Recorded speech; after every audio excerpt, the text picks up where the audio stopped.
Welcome back, Visions fans. Ready Player Will here. Today we have the new Esther review, the new unit that just dropped today in honor of Easter. So I've dolled up in some pastels for you to fit with the Easter egg theme, if you will. First off, though, I want to talk a little bit about the review breakdown. So I'm going to go over, number one, my thoughts on the character choice in particular, because I know this has been a big deal in the community on who the next GL exclusive unit was going to be.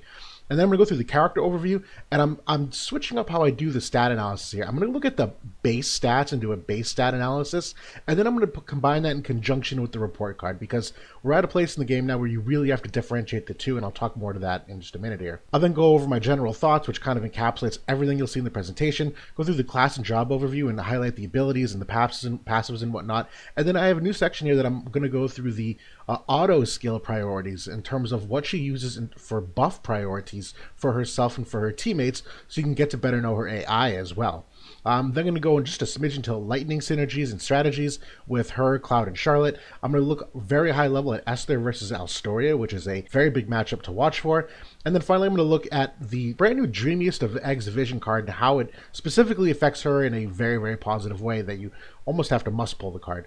And then finally, I'm going to go over some Truststones and some passive ability recommendations as well. So kicking things off, thoughts on the choice. After being hilariously wrong on my Roberta prediction, I don't hate it. I didn't necessarily think it was necessary. If anything, I actually think this was early. And let me get into the theory why. So right now, she seems to be a water counter, where Alstoria is coming in a month as the Crystal Warrior unit, and Celeste obviously was a big part of that meta alongside Avelis. And to me, I actually thought that Global was in a good enough spot already to take on that meta that JP saw via both Elena and Ibarra. Both of them do things that, quite frankly, can mess with Celeste and I think can be competitive overall. So I didn't think Esther was technically necessary quite yet. And thinking of Gumi's strategy in terms of how they typically release characters, I'm quite frankly surprised that they would release Esther right now. Now, obviously, you're kind of forced to because it's Easter, so it goes hand in hand.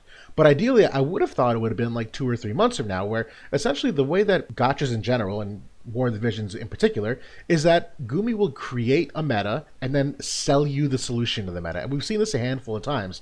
It started back when Thunder God Sid was released, and then they released Kilf to kind of counter him, and then it was Lucia to counter Kilf, and they did this last year with JP as well, where they had a very strong lightning meta with Charlotte and Cloud. They then released Oberyn to kind of shut that down, and then they released June to kind of shut down Earth. So if you go in that sequence of orders, that's why I was so focused on Roberta and a fire unit in particular, because A, not only does that element really still need some love, not necessarily just from the characters, but the vision card. Getting a new vision card would be huge. But I thought they would release these new fire units, we'd see a very small uptick in fire with Terra's release as well, and then all of a sudden you get the water meta, and water shuts down fire. Get the water meta, and then what's the solution to that? Well, then the solution is to release Esther, and now you have a new, lightning counter. That's kind of how I thought things would go, and so I'm actually surprised they released her this early. My biggest fear, too, though, is that they would make her a meta-defining unit, which I don't think they have, to be honest. I think she's just a really good character, but I don't think she's actually going to, vastly change the state of the game as we know it, and that was my fear. So we get into the character overview. Brand new lightning unit, Jobs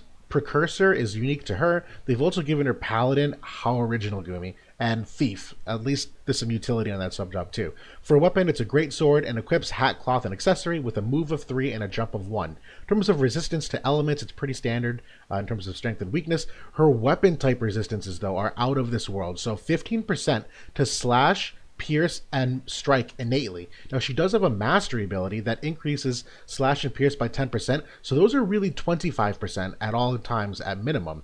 She's 10% strong to missile and minus 15 to magic, so magic weakness is a big one to watch out for. But otherwise, her innate weapon resistances are absolutely incredible and makes her such a potential threat on the battlefield. For resistance status ailments, 50% to poison, which I like a lot because that is a hypothetical courage counter. If you have Chaos Odin, more the merrier. A lot of extra people here have the ability to put poison on units. For someone that does have courage, being able to mitigate poison is actually a very important thing. They also have 50% to paralyze, which is fine, and then 10% to charm, which is a little more niche, but probably has some value later on in the game when Sadali does come out. But now we look at the base stats. Now, why I've decided to segregate this is because percentages and buffs in the game have always scaled off base stats. That much isn't new. But since the second anniversary, there's far more things that scale off it. So number one, it's a second vision card that scales off the base magic stat. Number 2, the Truststone set bonuses scale off your base stats. Number 3, the passives that you put on your Truststones scale off the base stats. So now that there's so many extra things that scale off your base stats, it's about time we start to look at them and get to know them better. Now, obviously, I still believe that the passives and mastery ability have to also be considered, and that's why I think the report card's still important, but we didn't at least need to look at this from this perspective. So base stats, the average UR is 2979, and Esther actually comes in way above it at 3620, and she's in some pretty good company here in terms of HP bulk, top 15 in the game.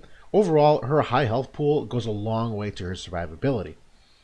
When we look at her attack stat, she is a top 10 highest base attack in the game at 416. Kind of misleading to look at the average because it obviously includes a bunch of magic users, so can't really tell much from the average there. But just looking at her company up here, where she's lumped with Summer Kilf and 2B, she's only 10 points lower than Cloud. Definitely amongst the top in terms of base attack stat, which is super important for all the extra buffs you can give to attack. In terms of agility, she is 2 points faster than the average in her base agility. Now again, this was a topic of concern last review, where I had to clarify some things in the comments where, yes, base agility is very important because that's what the vision card agility buffs scale off of, but the board and the passives have a massive effect as well in terms of elevating certain characters. So at least from a base stat perspective, she is 2 points higher than the average UR, which actually will get much higher than that because she does have a passive to increase it. We'd look at luck. She is slightly above average for luck, but nothing incredibly great. 178 base luck compared to 169 being the average. This is something that you definitely want to watch out for. And then dexterity, kind of the same thing, where she is above average at 219 compared to the average of 198, but way below the top end of the game. So there's definitely some work that needs to be done to make up for the deficiencies in the luck and the dexterity stats compared to some of the other popular units that we see. That's really the general takeaway for now. When we think about this in conjunction with the DPS report card, so effective HP, again, that just means it's the health points that have been adjusted for resistances, defense, and spirit, so it really becomes more of a metric of how much damage you have to do to them as opposed to what their actual physical hit points are. So effective HP overall is an A. She is one of the chunkiest DPS in the game for lots of good reasons. For effective physical HP, meaning things that scale off defense or physical scaling attacks, A+, she might be the best. It's a debatable argument. And then for magic HP, though, she's a B. That's definitely where her biggest weakness is, but it's not as big of a weakness as you might think. And so this chart, don't have to look at it too intensely. I'm going to talk you through it here. Right now, this list is sorted by weighted effective HP, meaning 33% is slash resistance, 33% is magic resistance, and the other three are kind of averaged together. And the general concept is what's the overall bulkiness of their effective HP? And Esther's third underneath Cecil and Golbez, who I consider DPS. I don't consider Cecil a tank. At this 6835 mark, which is a lot higher than all the counterparts below. And the physical HP in particular is third only to Cecil and Thancred. And then the magic HP, although she does have the minus 15 magic resistance and no innate spirit, that effective magic HP does end up still being higher than a majority of the cast, if only because her total base HP, as we saw earlier, is much higher than them. So although she does have some deficiencies from a magic perspective and should be rated a B accordingly because it is a legitimate weakness to look out for, her high health pool kind of makes up for it. And just when you're looking at this build that I have for her, I do not currently have her passive that further reduces her magic resistance by 8%. You'll see more of that soon. So theoretically, her effective magic HP could be lower than this, but I opted for the one that gives defense and HP instead because I think the HP is a better thing to emphasize. And then just a total side note here, this very, very last column is something that I've made up for a mono light effective HP where it effectively scales off of spirit and only slash missile and magic resistances. And from that perspective, 5709 is still pretty good, but definitely not going to hard counter light by any stretch. Now we talk about her primary stat. As we saw with the base, it's already extremely high, so it's getting an A. The thing is, there's no passives to boost her attack, which is kind of interesting. Most characters at least have one passive that does that. She does have a node on the board that does increase it further, but all her attack buffs are going to have to come externally via the vision cards. That's fine. Agility, I'm giving her an A minus. So the Thief Lore passive does give her 7 extra agility, increasing it from 68 to 75, and she does have 10 agility from her board. So although she was a little bit above average on the prior screen, you have to take this extra 10 from the board and the 7 from the Thief Lore, and 75 is amongst the highest you can get with passives included. Nothing else being added to the character, so A minus from that perspective. I'm sure I'm going to respond to a comment or two about why she's an A minus, not an A, when I gave Locke an A. That's because I'm learning. Accuracy, I'm giving her a D plus. She's woefully inaccurate. I'm just going to walk through a little bit as to how. So the innate accuracy, meaning comparing just not even any passives, just going off stats, her innate accuracy is 157%. 4 percentage points below the UR average, which, not a great starting point. She doesn't have any passives that boost accuracy, dexterity, or luck, or anything of the sort. So it actually remains the same, whereas there are a lot of URs that do have things that boost their accuracy, and the UR average with passives is 174%. So she's 17% below that average. That's a really bad starting point. And then when you consider that 35% luck also gives you a fair amount of accuracy, and a lot of people are using this now with the evasion meta, because her luck stat is mediocre, she doesn't get as much of a benefit to it, so that she still ends up being about 15% lower than the UR average. She does have an ability that does technically give her plus 30 accuracy when she uses that attack. So if you give her that 30, it does significantly, bump her up to a reasonable spot, but that's not a great thing to rely on, and it doesn't really change how you want to build her overall. The evasion is D plus, straight up not an evade unit, don't even try for it. Movement is a C, move of 3, jump of 1, no abilities that increase that in her kit. From her passives, I'm actually giving her a B minus. I think this might be the lowest passive grade I've ever given. She's very limited for the number of passives. They're very one trick in terms of what they do for her character profile, and I don't think they scale through a variety of metas, quite frankly. And that's not necessarily a bad thing. It's just designed to do one thing, which compared to other characters leaves a little bit less to be desired. In terms of counter abilities, also giving a B minus. There's really nothing special about any of her counter abilities. I think one of them in particular does have some upside. We'll talk about that soon, but overall it's really nothing terribly unique to her. For her overall kit, I'm giving her a B+. Now, I do think she has some PvE upsides, which kind of rounds things up here. If she did not have the Thief sub-job, I'd probably give her a B for the overall kit, because although it's great, I don't think it's game-breaking, to say the least, but definitely a decent enough kit for a final grade of a B+. I think she's a great character. I think she has got a perfectly good use, but I'm not going to go so far as to say must pull. Could definitely get by without her, considering what you might already have for lightning. And the last thing statistically I want to keep in mind here is that her 254 dexterity gives her a 74% critical hit rate. The UR average is 71%. We're going to recircle on this much later. But for now, that's all you have to remember. I just wanted to at least put it here at the report card. Now, my general thoughts. She's a ridiculously physically tanky DPS. 6 and 8 defense, and with passives, you can get to 18 or up to 26. The Bolting Slice attack does give her another 20 defense as well. She has great physical resist, as we saw already, and Storm Guardian, which is a buff, gives her another 20% to pierce, strike, and missile, so just incredible amounts of resistances. She does have a physical barrier and has courage, so that's really her biggest selling point, is that she's got a ton of survivability. She has the high base HP, as we saw, which means all the HP percentage ups will scale a lot more than your average character. Stormbrand ability actually regens 20% of her HP upon critical hit, and it does make up a little bit for the lack of spirit or magic resistance, where because her health pool is so much higher than her DPS counterparts, she can afford to take a little bit extra damage, but you're definitely going to want to build for that weakness. As we also saw, extremely high attack that scales well with the Lightning Vision cards and will hit very, very hard with the imperils that she, Cloud, and Charlotte can give, Ibarra as well. And then lots of utility here. So, I know I probably went a little light on the overall grade because of this, but, reduce counter chance AoE to the enemies, increase ally AoE resistance of 15, she got unit resistance down of 20, a 38% AoE slash imperil, so many enemies, which is a really great thing, physical barrier break, and then the Thief sub-job does have steal times, so there's almost like too much here where that's why I wanted her kit to be a B+. It really could be an A-. I think there's a decent enough case for it. But overall, that's a great thing that she hits this hard while also having a fair amount of utility. She does have no innate slash resistance penetration. Really gets it from her vision card and from the weapon. So if you don't have either of those things, she's going to do drastically less damage. She does look to be more of a water counter in particular. We'll get to more of that later. And then she has great synergies with Cloud in particular, and we'll get to more of that later.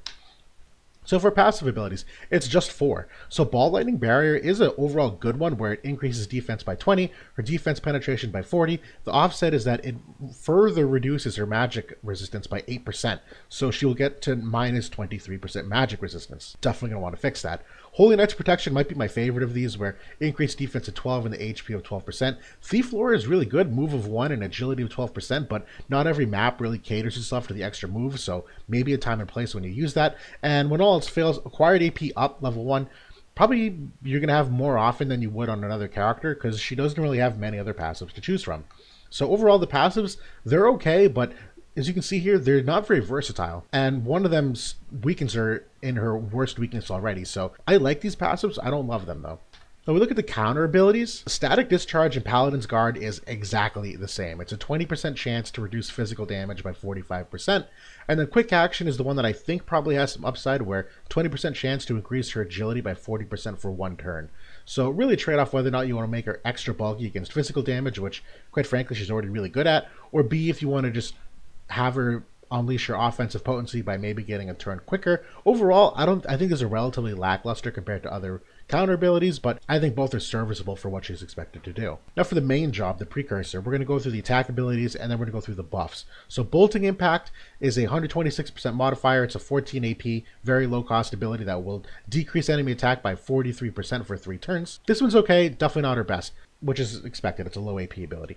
Bolting Slice is extremely good, where it reduces a counter chance by 100% in a fairly large AoE here, while also increasing her defense by 20 for 3 turns. So overall, really fantastic ability. Stormbrand is another great one where it decreases the unit resistance of 20. It is the one that has the extra 30% hit chance and also restores some HP upon critical hit. And then the last offensive ability is Surging Storm, which is her barrier break, but also increases her debuff resistance by 30% when performing a critical hit. So her kit relies a lot on these critical hits, which is why I mentioned it earlier. We're going to get to more of that soon. One note on the debuff resistance as well, not everybody knows, that is a percentage chance, not a percentage reduction. So some people might see that and say, oh, okay, so it reduces debuffs by 30%. That's not what that means. It means there's a 30% chance that it doesn't happen. So if an enemy has defense down ability, you have a 30% chance that it doesn't happen at all. It doesn't even have to take effect at all. That's what that means. That's actually fairly important for a variety of debuffs that you can receive, which are element resistance down, slash resistance down, things of that nature. So that's a pretty critical part of her survivability, that she has an opportunity to not receive debuffs. Now we talk about the overall other buffs. So Storm Guardian is absolutely incredible, where it increases the pierce, strike, and missile resistance by 20% and increases her accuracy by 30. So again, although she has some accuracy issues, if you can get this buff off, she definitely does not struggle as much. That's a big if though, because when we go through the auto prioritization, this is not one of the first abilities that she opts to use. So unless you're really smart with the buffs you're using and what teams you're taking on and your movement, you may not get this buff off at the start of the fight. So really great one, but you have to manage it properly. Magnetic Force is the one that she opts for, where it's her barrier of 50% for 3 times. Super important that it's not 3 turns, it's 3 times. And then increases AoE resistance for her and her allies. Both these are absolutely fantastic buffs. When we get to the Precursor subjob, this one I like less, probably more for PvE content or manual play, where Bolting Wave decreases critical evasion for 30. The problem I have with this one is that the damage modifier of 165, I'm fairly certain she will prioritize these abilities instead. So this one, although it's cheaper at 18, the only way she's going to use this is if she doesn't have enough AP for the other ones, which I think is just out of order. And then Shade Lightning is okay, but she's not a 97 Faith unit, so the Confusion status ailment really doesn't get as much benefit, and I think it's just inferior to the other abilities. So this one's kind of niche. The Paladin subjob is probably 90% of the time what you're going to have on, and really for the purpose of the Immortal Spirit having that Courage ability, while also maybe having Sentinel on too, depending on the map that you're looking at. But overall, Paladin's the way to go, if only for that Courage ability at the very least. And then finally, Thief. I really see this more for PvE, where the decreased CT and steal time, the increased agility, is a massive game changer for PvE content. And Charlotte also has the subjob, so between Esther and Charlotte, you can probably do a lot of tricks on enemy AI. A lot of people do look at Sneak Attack as a valuable one because it is a guaranteed hit and a guaranteed critical hit. My only problem with this is that in order to actually get behind an enemy and attack someone from behind, I don't think it's going to work out the way you think, where she'll be focusing tanks instead rather than an evade unit, unless someone's running a tankless evade. And even then, you have some mobility games to play to actually make it work. So while it's cool, I don't think you're probably going to get as much benefit from it as some people may have thought. Now we get into the limit break. This limit break is absolutely astounding. So when you attack, it in this attack will increase defense penetration by 50% just for the single attack damage modifier. And it's a slash resistance in parallel of 38% for 3 turns to that conal AoE. So the fact that it's a large AoE is a really important thing and a massive part of her potential damage output as well. You've probably seen that with Locke and his 38% in parallel and how impactful that is recently. Her TMR, I absolutely love this TMR. So the really great thing about this is the defense debuff resistance of 100% for herself and allies. That's an important part of countering Alstoria. We'll get to that later. But the critical rate of 30% to me is way more important. Where that's a massive critical rate bump. It does have 2 casts as well, which is absolutely fantastic for a TMR, and stats for an accessory really pretty good as well. 6 defense, but really the 6 agility is a game changer potentially as well. So definitely 2 thumbs up for this accessory overall. And then finally the mastery ability, nothing special. This is where she gets the extra HP and the slash and pierce resistance as we saw earlier. So now when we get into her auto prioritization and which buffs she will opt to use, what you need to know with her AI is number 1, if there's an enemy in range, she will always opt to attack, and B, the priority of the buffs, she will repeat the highest priority buff if an ally suddenly comes into her space. I'll just leave it at that. But for the purpose of this, I did it with the Paladin sub-job because, as I mentioned, I think that's really the one you're going to use in 98% of instances when you're using auto. And if she's by herself, meaning there are no allies in range, and I have her TMR included in this, Magnetic Force is the one she will opt to use first, and that's her AoE resistance of 15 and the physical barrier. She will use that first and move forward. The second one is Immortal Spirit from the Paladin sub-job. The third, she will opt to use Sentinel after using Immortal Spirit. And then fourth, she will use Storm Guardian, which is that Pierce, Strike, Missile resistance up and the accuracy 30. So you can see it's like 2 to 3 buffs down the list here, so there's not a guarantee that you get it off. And then finally, her TMR is actually the last prioritization here. So that's why I mentioned earlier, Storm Guardian, although a really great ability for a handful of reasons, you have to be smart about making sure that she actually uses it before the engagement happens. Now, if you put her near a teammate, things actually change slightly. So she will still opt for Magnetic Force first, which is that AoE buff, but she actually will use her TMR second, which is the one that increases the defense debuff and the critical rate to allies. So that jumps up to the top when she's actually near a teammate that she can use it on. And again, both of these, she will use it on a teammate, and if another teammate comes into her space, she will repeat the buffs in this priority on that teammate. And then it's basically the same after that, where Immortal Spirit, and then Sentinel, and then Storm Guardian. So again, Storm Guardian, while being an amazing ability, you have to really manage your buffs to make sure you're getting the value of it. Now, Lightning synergy and strategies overall, and this is specifically between Esther, Charlotte, and Cloud, because I do think that they have the most potential here as a group. I think there's a legitimate brawl and AoE resistance synergy here with them that can be exploited. So number 1, Esther does have the 15 AoE resistance to allies. Charlotte doesn't really have anything AoE wise, but you can give it to her. But Cloud in particular has 10 innate AoE resistance. His Punisher mode buff will also give him another 25. And then you think about external, vision cards and TMRs. The Scorpion vision card gives 10 AoE to self. That's a personal favorite for me to put on Charlotte to give her an extra 10.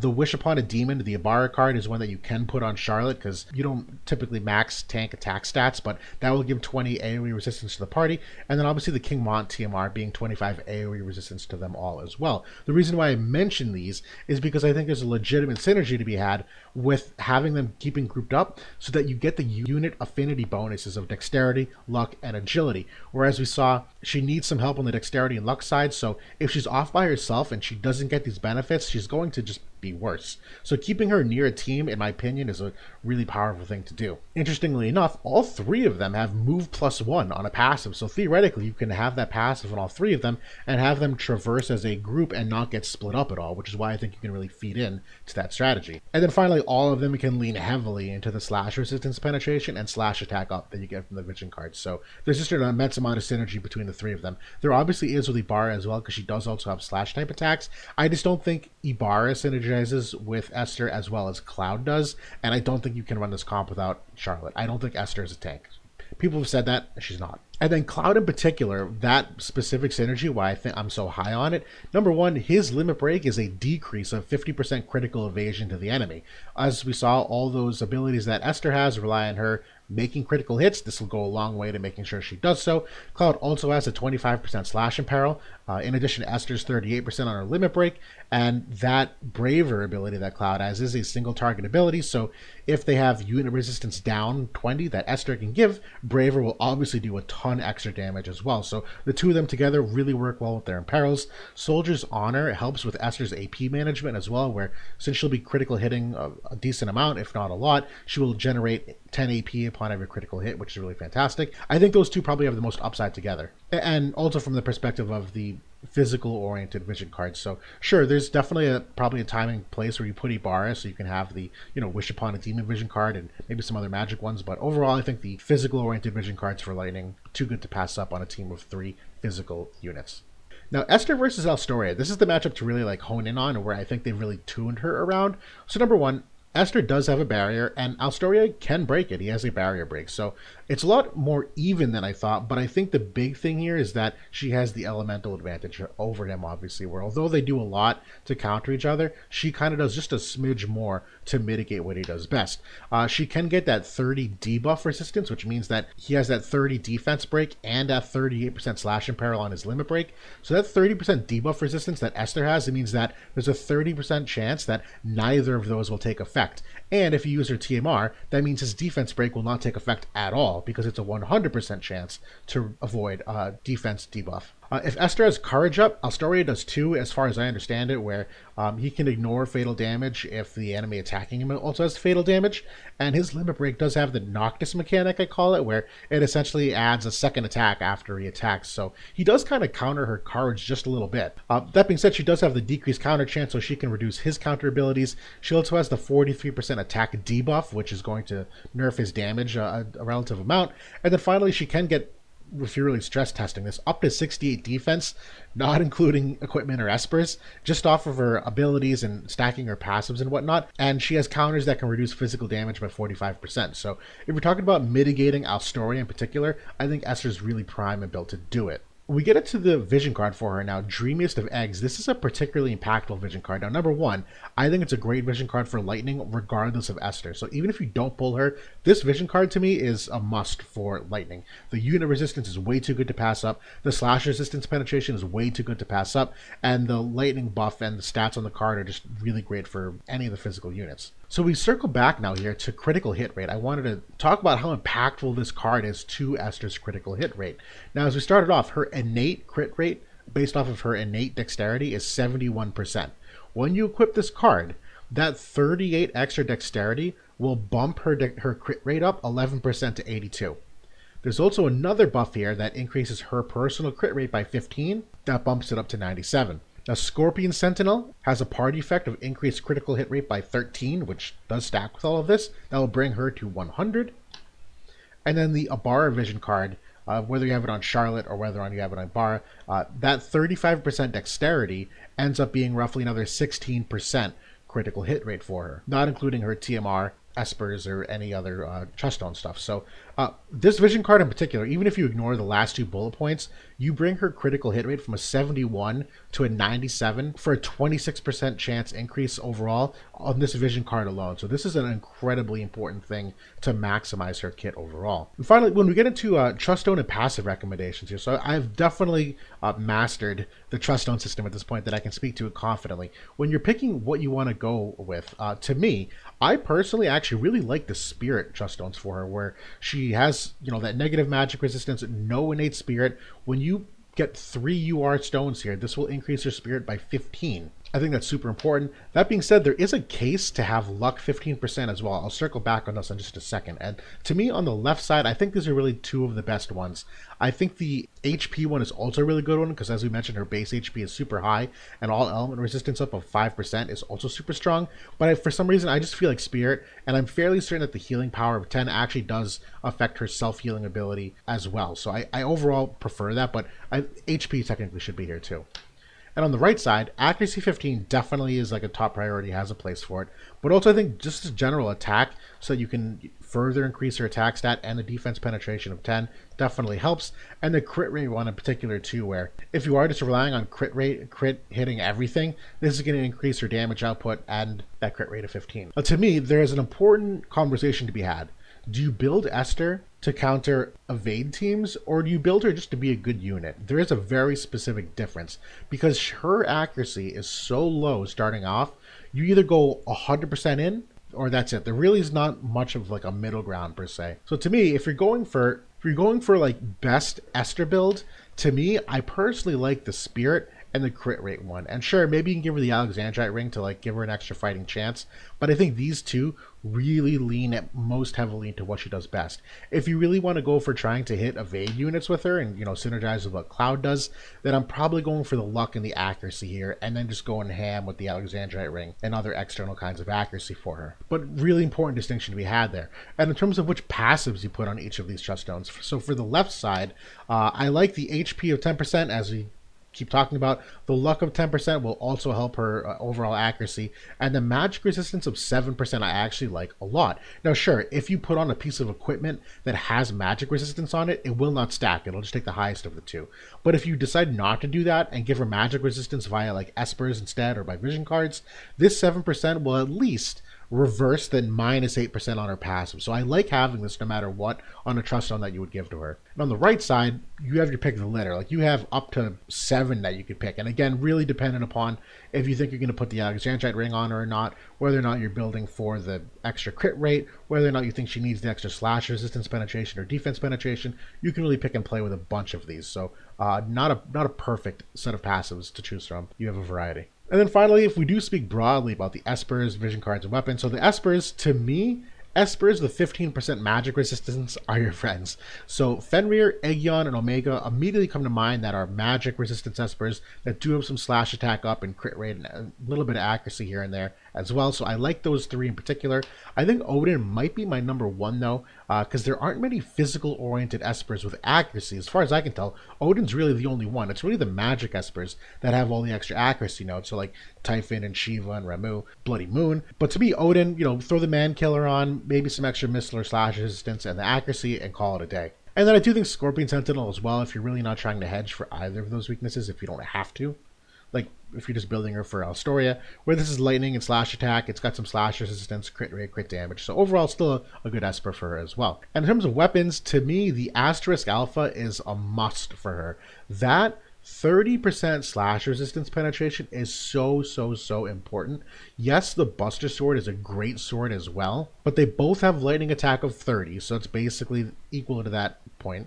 The Assault build of 170 is roughly equivalent to the max of the Asterisk, where roughly the same accuracy. They both give 8 crit rate, so nothing too different there.